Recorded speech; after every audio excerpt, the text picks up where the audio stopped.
Hi friends, my name is Nandita. I am from Andhra Pradesh. Good morning, dear students. In this section, you will learn about separation of substance, NCERT syllabus, class 6. Children, first let us discuss about what is separation. The process by which unwanted or harmful components of a mixture are removed to get a pure substance is called separation. In this method, we can remove an unwanted or undesirable components to get a pure sample of substance and to extract useful component from the substance and to remove harmful components.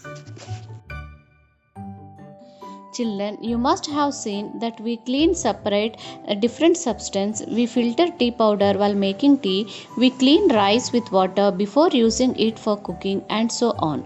These are the process that we use commonly to separate substance. In this chapter, you will study some methods used to separate substance. First, let us study about pure substance. Many substances around us contain only one type of constituent particles. Elements and compounds are pure substance. Some of the pure substances are iron, copper, water, salt, etc. Impure substance. Many substances around us contain more than one type of constituent particles. Some of impure substances are pond water, milk, etc. Children, the unwanted particles present in the substance making it impure, and these are known as impurities.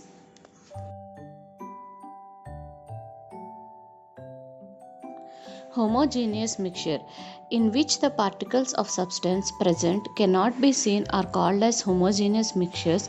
For example, solution of sugar and water, air, cool drinks, etc. will comes under the homogeneous mixture.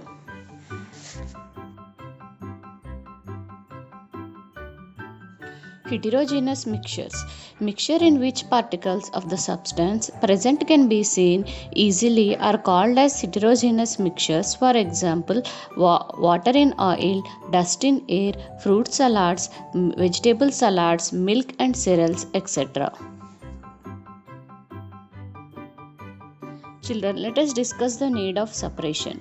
We carry out the separation of the following components of a mixture or an impure substance with the following purposes. First one, to remove the unuseful or harmful component. Second one, to obtain the useful component. Third one, to remove impurities for getting a pure sample. Children, these are some methods of principles of separation of substance. Let us discuss the principle of separation. The substance present in a mixture retain their original properties like particle size, density, melting point, boiling point, and velocity, etc. To get this, we use the difference in any one of these properties in the component of a mixture to separate them.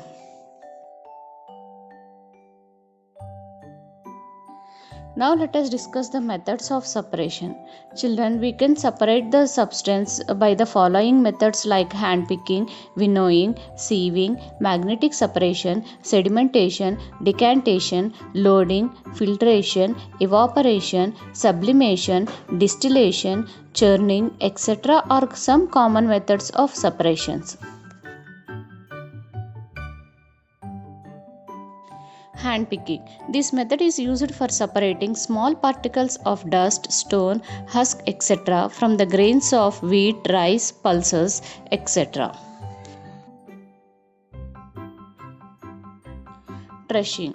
Suppose in a bowl there are two kinds of fruits, then you can easily separate one of the other. But if the size of the component in a mixture is much smaller, then the separation techniques of threshing are useful for such smaller components. A farmer used the method of threshing to separate grain from the stalks. The stalks are beaten to separate the grain seeds, so bullock carts or machines may be useful for threshing method.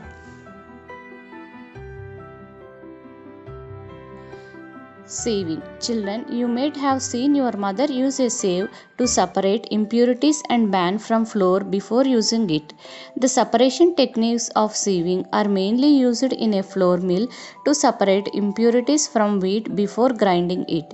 Sieving removes impurities like stones, stalk, and husk that still remain after threshing and winnowing.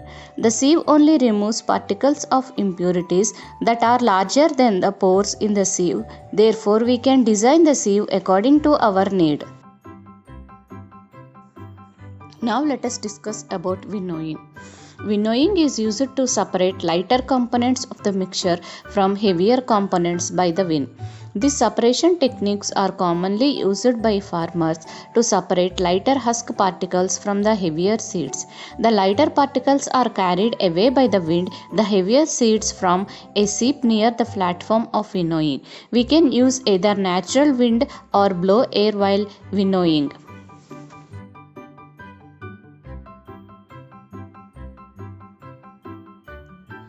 Magnetic separation. Iron filling can be separated from a mixture of iron fillings and sand by using a magnet. This process is known as magnetic separation.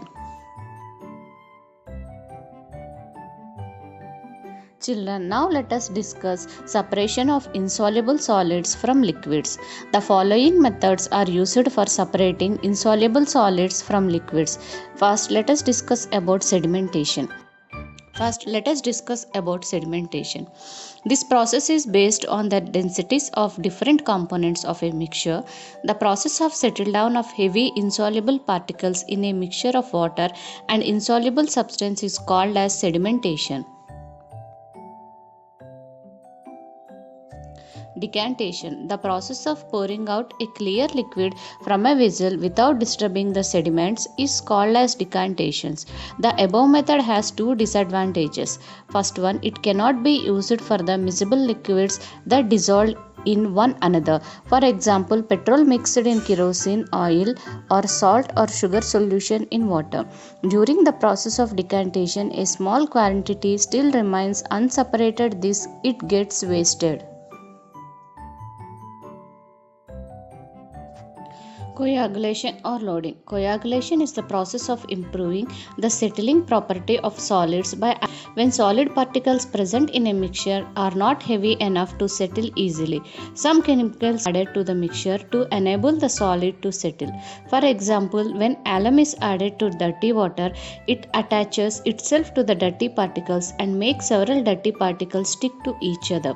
This makes them heavier and helps them to settle down, and alum is then said to be a coagulating agent. Filtration. Filtration is the process of separating suspended solid matter from a liquid by causing the latter to pass through the pores of some substance called a filter. The liquid which has passed through the filter is called filtrate. The filter may be paper, cloth, cotton wool, glass wool, unglazed earthenware, sand, or any other porous material.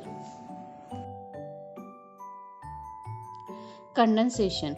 Condensation is the change of water from its gaseous form into liquid water. Condensation generally occurs in the atmosphere when warm air rises, cool, and loses its capacity to hot water vapor. As a result, excess of water vapor condenses to form cold droplets.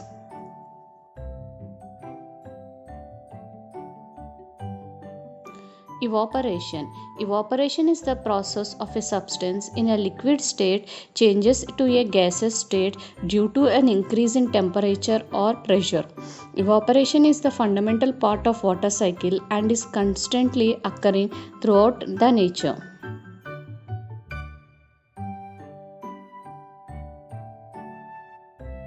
Distillation.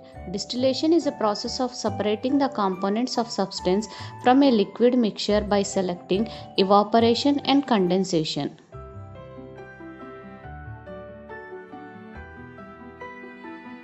Churning or centrifugation. It is the process of separation of the lighter particles of a suspended solid from a liquid. For example, to obtain butter from the curd or milk, we use this churning method.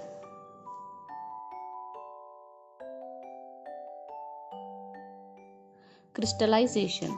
The process of crystallization is used for obtaining pure crystals substance from impure samples.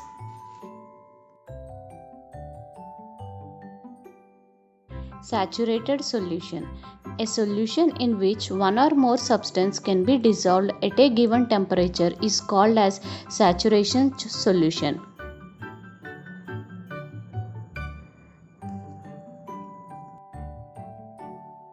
Children, from this lesson we learned that different methods can be used to separate the substance to get pure sample of the substance.